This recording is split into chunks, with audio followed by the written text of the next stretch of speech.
In our headlines on this Wednesday, December 18th, here in South Korea, the Ministers of Finance and Foreign Affairs held a press conference with members of the foreign media earlier this morning to reassure the international community about the perceived risks of the political fallout in the country.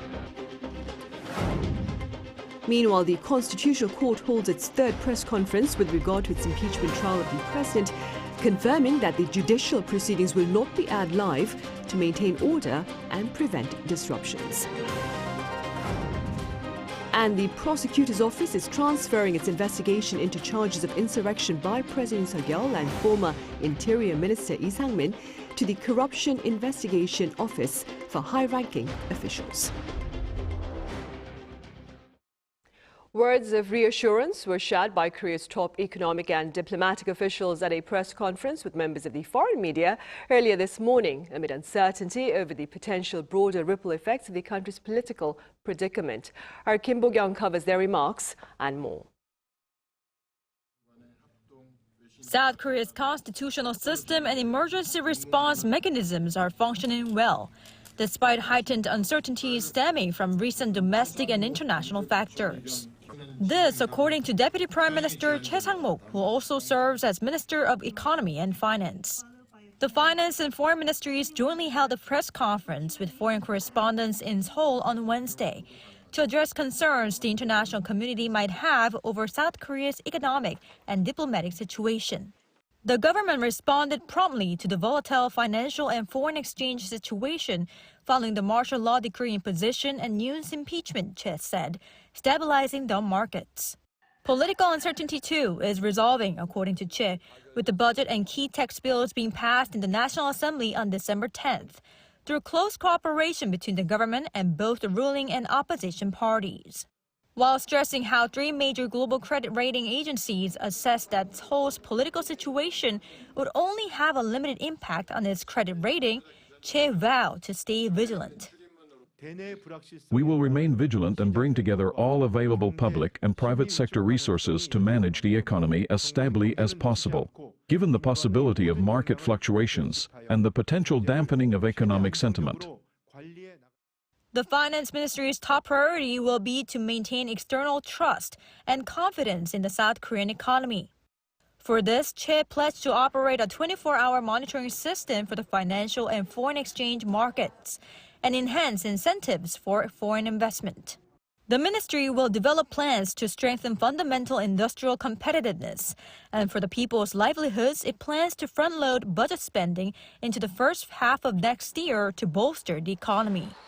The economic policy direction for 2025 will also soon be announced.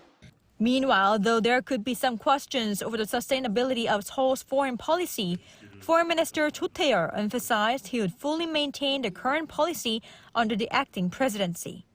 We will maintain a steadfast ROK-US alliance and friendly cooperation with Japan and actively work to ensure the momentum for trilateral cooperation among Korea, the US, and Japan is sustained. While adding South Korea will brace for a resumption of a U.S.-North Korea dialogue under the Donald Trump administration, the minister added it will consult closely with China to further improve bilateral ties. Kim Bo-kyung, Arirang News. And separately, at an economic ministerial meeting also earlier today, Finance Minister Choi Sang-mok pledged support for investment initiatives by Korean businesses. The pledge was made in light of concerns over a possible slump in corporate investment amid the political instability. The Choi stressed that corporate investment is key to overcoming both domestic and global uncertainties, adding that companies need to invest in advanced technologies and facilities to remain competitive in the global industrial arena. The Constitutional Court has requested all evidence in relation to the impeachment trial be submitted by next Tuesday, that is Christmas Eve, and has shared intentions not to broadcast the hearings. Our Kim Jung-sil explains. The Constitutional Court has ordered President Yoon to submit key evidence by December 24th. Lee Jin, the court's press officer, elaborated on the specifics of the order. We've demanded the president to submit his plan for presenting evidence, a list of evidence, martial law proclamation number 1, and the records from the cabinet meeting related to this case by December 24th. The court also addressed its decision to not allow live broadcasting of the hearings, emphasizing the need to maintain order and prevent disruptions. I think we need to look at this from two perspectives. First, there were reports that President Yoon requested a live broadcast, but the court made it clear that exceptions are not allowed. Second, this case could potentially escalate public pressure, and the court seems focused on minimizing the risk of what's often called a trial by public opinion. Some legal experts believe that live broadcasting could be misused for political messaging. There is a danger that Yoon would try to use that live broadcast as a platform once again to appeal and incite his diehard supporters. So I think it's a very sensible decision that they declined Yoon's request. Delays in delivering the court's documents and notices to the presidential office have also raised concerns. Security staff reportedly refused to accept the documents, prompting speculation about potential stalling tactics. The way he's refusing to cooperate with the investigation in and of itself can constitute grounds for impeachment. And in fact, that's what the Constitutional Court said with regard to the impeachment of Park Geun-hye. They said that Park Geun-hye's refusal to cooperate with the investigation team showed her unwillingness to uphold the constitutional order. The Constitutional Court will hold its first deliberation on December 19th, marking a significant step in the trial against Yoon. While still in the early stages of review, the court is expected to discuss key issues, underscoring the gravity of the case. Kim Jung-sil, Arirang News. And the Corruption Investigation Office for high-ranking officials will undertake the insurrection case against the president and former interior minister to allow for greater efficiency. Our Peunji reports. The prosecutors who have been investigating the imposition of martial law on December 3rd will now transfer the insurrection case against President Yoon Suk-yeol and former Interior Minister Lee Sang-min to the Corruption Investigation Office for high-ranking officials.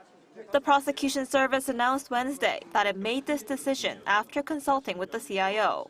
This appears to be part of their efforts to prevent overlapping investigations into the sitting president, as Yoon was hit with summons from both the prosecution and the CIO.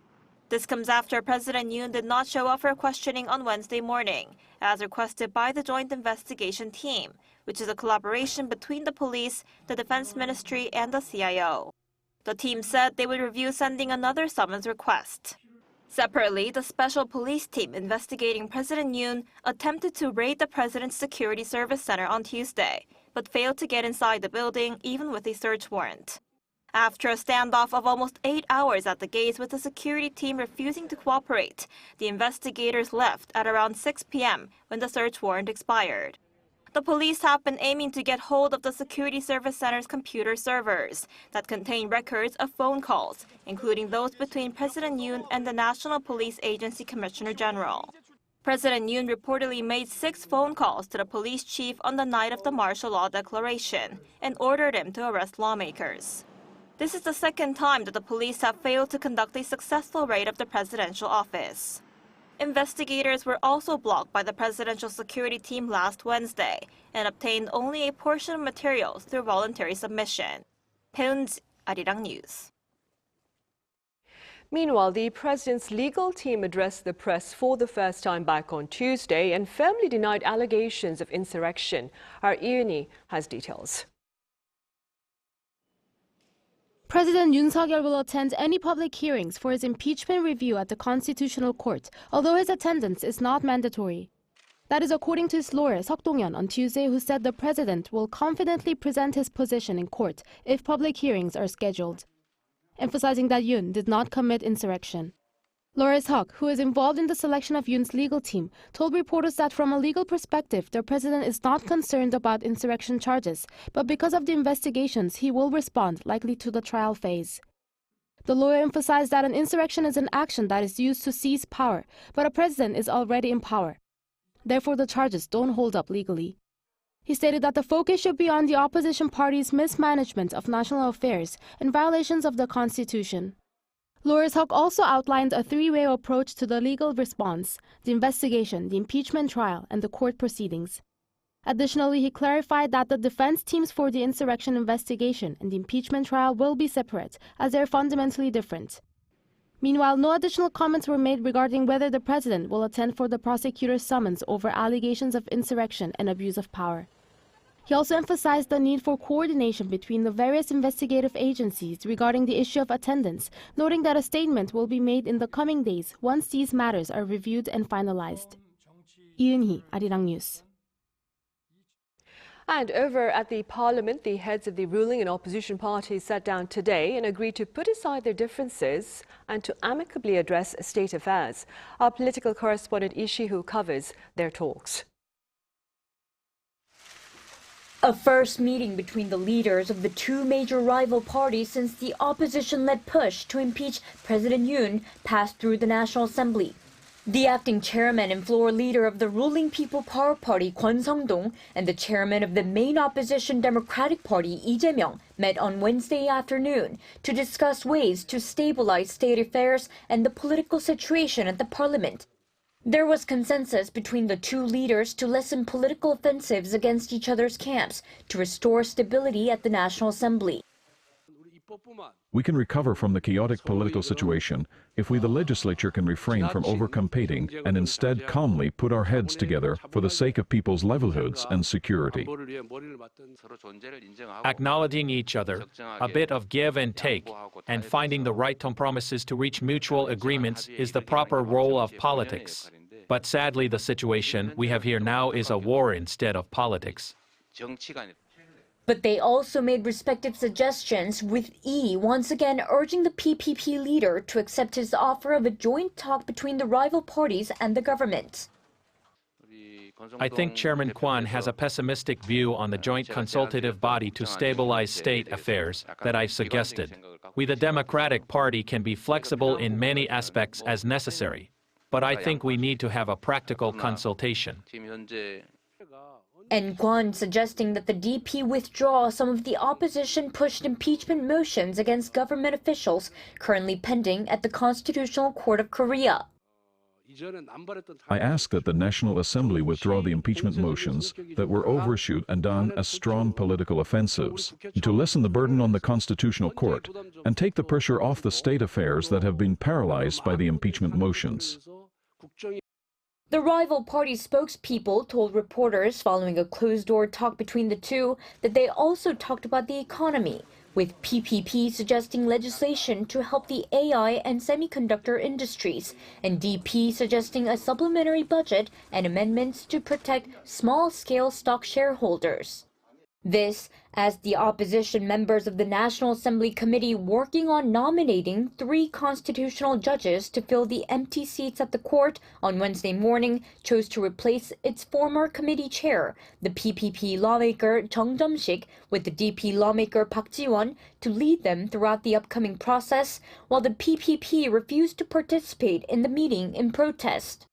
The PPP has argued that acting President and Prime Minister Han Duck-soo does not hold the right to appoint the 3 constitutional judges suggested by the National Assembly, while the National Assembly Speaker and the opposition continue to refute this argument. Ishihu, Arirang News. And acting President and Prime Minister Han Duck-soo may convene a special cabinet meeting as early as Thursday in response to a number of bills unilaterally passed by opposition lawmakers at the parliament.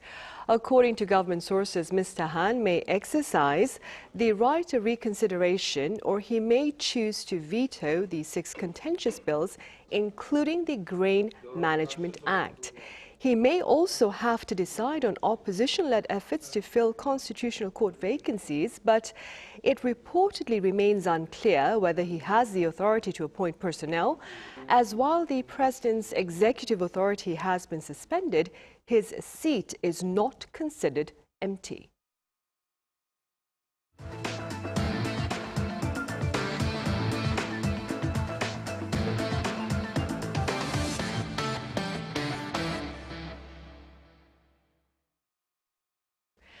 North Korea's appalling abuse of human rights has been denounced yet again at the UN General Assembly in a resolution for the 20th year in a row. Our Lee Seung-jae has more. The UN General Assembly on Tuesday adopted a resolution condemning North Korea's systematic and widespread human rights violations. And this year's adoption marked the 20th straight year that the UN General Assembly has done so. This year's resolution emphasized the need for the international community to address the human rights situation in North Korea in a unified manner, while expressing concerns over the regime's declaration that the pursuit of reunification with South Korea had ended. The resolution also requests the UN General Assembly's president to hold a high-level meeting to hear testimony from members of civil society and various experts to address the human rights violations and abuses in North Korea. It also included repeated calls for North Korea to end practices and laws that suppress freedom of thought, expression, and religion. And as they have each year, North Korea responded to the passage of the resolution, referring to the regime with anger. North Korea's ambassador to the UN, Kim Sung, said that the North condemns in the strongest terms and totally rejects the draft resolution submitted by the European Union.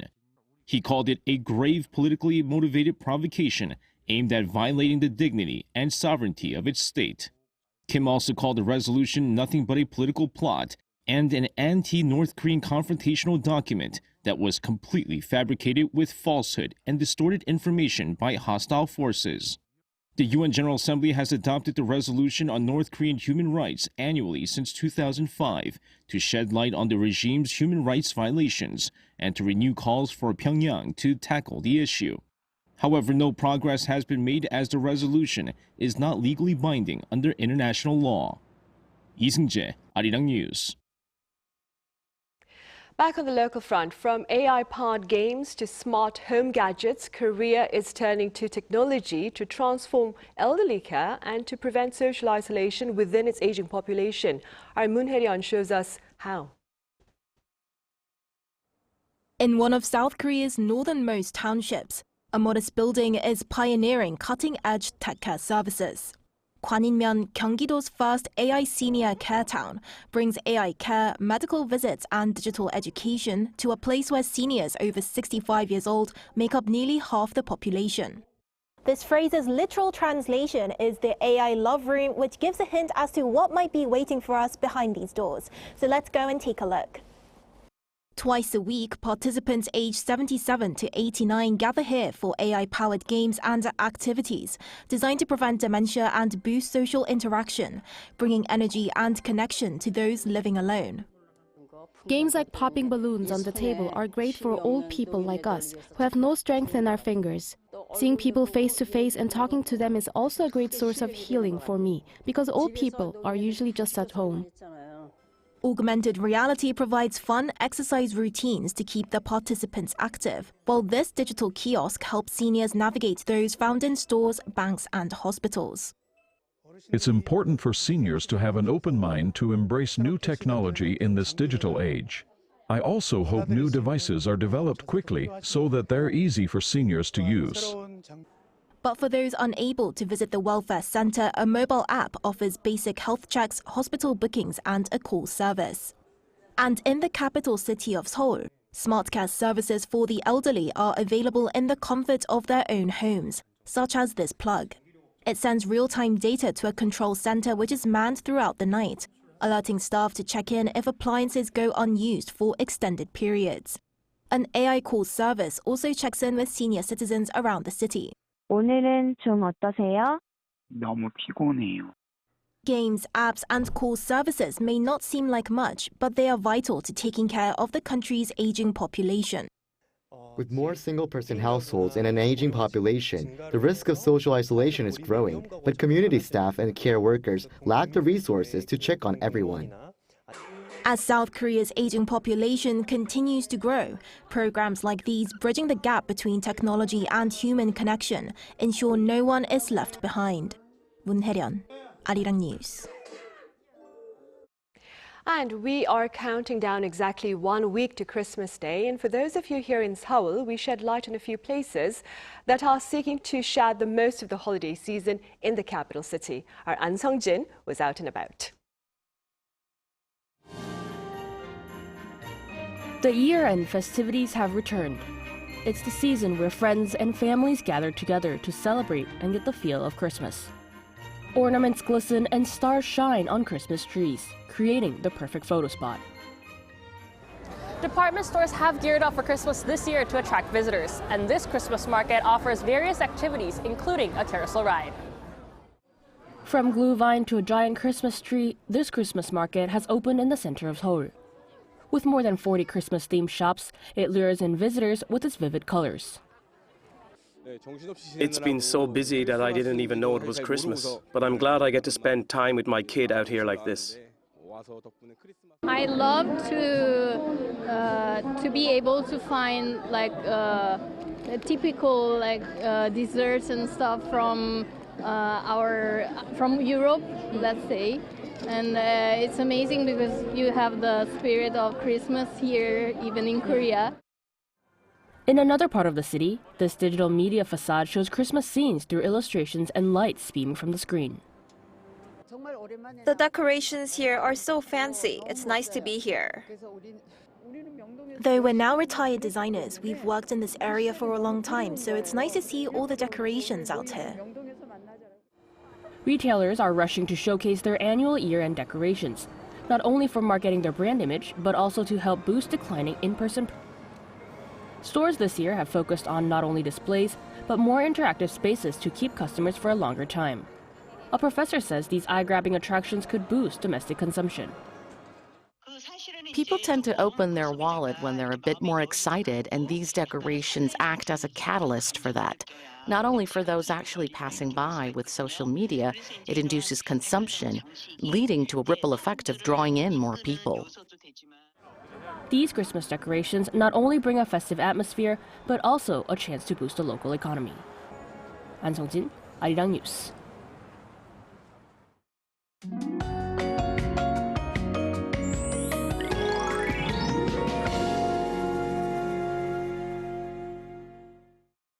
It was the coldest morning of this winter so far, as Seoul dropped to -6.2 degrees Celsius this morning. Even during the daytime, the temperature was no higher than 1 degree, and the feels-like temperature was -4 degrees. Along with the cold, a lot of snow fell in some west coast areas in Jeju Island. While a heavy snow advisory is still in place, the west coast areas of the Jeollado provinces and Jeju Island will have more snow until tonight. In addition, heavy snow is forecast in the eastern parts of Gangwon-do province and northern parts of Gyeongsang-buk-do province. Up to 10 centimeters of snow will accumulate in these areas by early tomorrow morning. Tomorrow, a freezing morning will be seen across the country. Chuncheon and Daegu -5 degrees, Gwangju and Gyeongju -3. Highs will move up to 5 degrees in Seoul, Busan 11 degrees. The temperature is expected to rise from tomorrow afternoon and then become cold again from the weekend. That's all for Korea. Here are the weather conditions around the world.